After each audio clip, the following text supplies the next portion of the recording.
Practical steps. There's a lot of practical steps you have to take before you can get on to filling out the form. And some of those practical steps I'll come to in a minute, but the number one person you can consult may be the funeral director, who obviously does this as part of his day job. But number one, I suppose, after that is, well, it might sound obvious to the point of being banal, but I'll say it anyway. You need a death certificate. The death certificate has to be, get that from the registrar for births, deaths and marriages, and it has to be registered in the district where the death occurred. Not usually a problem, but there's a website to find that out if you want to, which is there, www.gro.gov.uk. It has to be registered within 5 days of the date of death. I always recommend getting several copies of the original death certificates. I would recommend 10. The reason for that is that you have to write, as I will explain very shortly, to various bodies, pension funds, banks, building societies, and they will all want a copy of the death certificate. They will not accept a photocopy, so you'll then be faced with the option, the obligation to go and get some more copies, and you might want to do it at this stage. And it's not that expensive. It's I think about £1 a copy. The Tennis One service I come to a bit later on, but you have to remember that you write to a number of government departments. They have to know as well as anybody else. Bodies like HMRC, the DVLA, the pension service, the DWP, the Department of Work and Pensions, they all need to be told. You can write to each department individually, or you can write to the Tennis One service and they will inform all these departments on your behalf. Very useful. And when you register the death, the registrar should be able to give you the contact details. Funeral. One of the things people don't always realize is that if a person expresses their wishes with regard to funeral in the will, that is not legally binding. It's a wish. Just to explain that a little further, people often want their bodies to be cremated and the ashes scattered at some stipulated place, forgetting the point that a lot of these places are private property. So, for instance, somebody might want their body to be cremated, the ashes scattered at the Emirates football ground at Arsenal. That is a private property. Arsenal will say no, in which case you have faced the obligation to dispose of the body, if you pardon the phrase, and the executors are the people responsible who have that responsibility. As I say there, if you're really not sure what to do, the funeral director can make all the arrangements required. If you want, if the deceased wants his body cremated, you have to get a certificate from the registrar, which has to be handed to the funeral director for that to be done. Yeah. So going on with practical steps, one of the things which we'll deal with a little later on is identifying what I call a straightforward estate, by which I mean an estate under the value of £325,000 in value.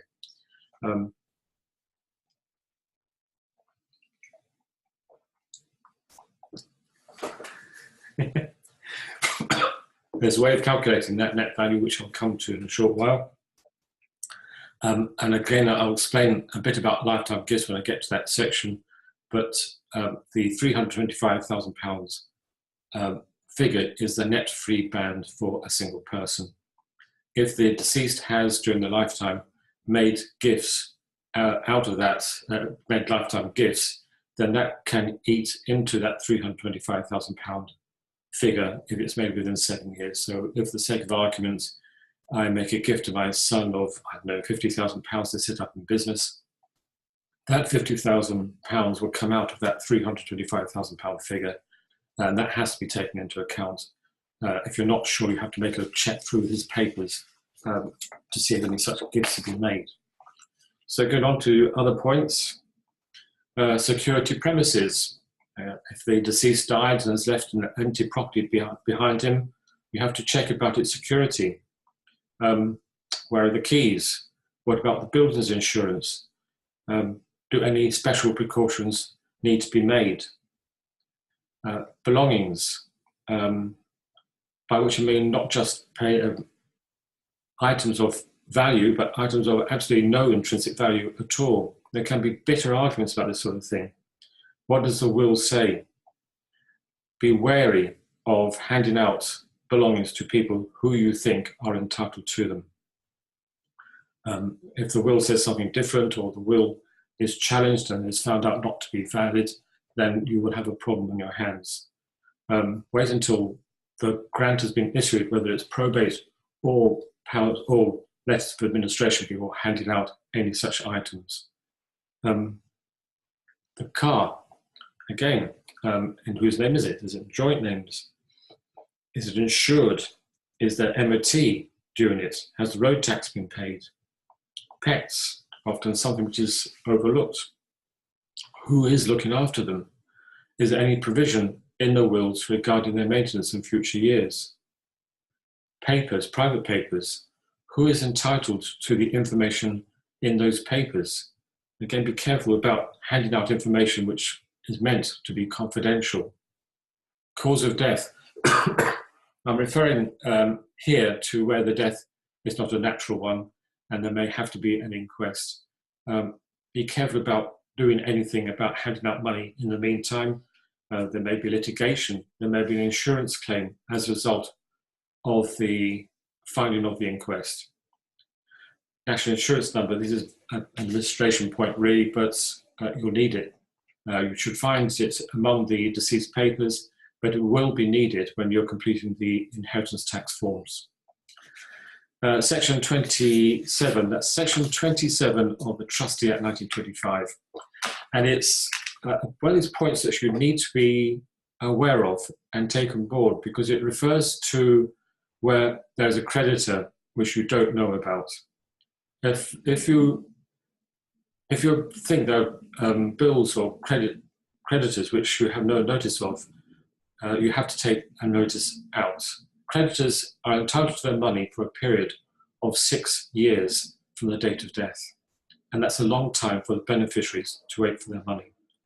So to cover yourself as executor, and I make the point that if you pay out money and then a creditor then comes along after you paid out all the estate, you are going to be the one who's going to have to pay that bill. And if you go back to the beneficiaries and say, I paid out a bill, I need to be reimbursed, we may find that they're not quite as keen on paying you the money as you would have hoped. So protect yourself. You take out a notice under Section 27 to be placed in the London Gazette and a local newspaper, local to where the deceased lived at the date of death. Then you have to wait 2 months and 1 day from the date of the notice, during which period neither the creditors nor the beneficiaries should be paid. Once that period has expired, the creditors can be paid, and the creditors, and if there is any unpaid creditor, his right of action is against the beneficiaries, not against you. You could, in theory, get the grant first and then issue the Section 27 notice, but you should really try and issue the Section 27 notice as soon as you can. Now, there's one point here which is worth making, and that is the difference in authority between an executor and an administrator. An executor's authority to act as an executor is derived from the will. So once the testator's died, then he or she can act straight away. That means that they can reimburse themselves from the estate as they go along. The administrator, that's where there isn't will, their authority derives from the date of the grant. So if they issue a Section 27 notice to pay any bill before the date of the grant, they have to pay it out of their own pockets. And then, once the grant's been issued, then they can reimburse themselves from the estate. So there'll be a gap. So it's one of those things you have to take on board.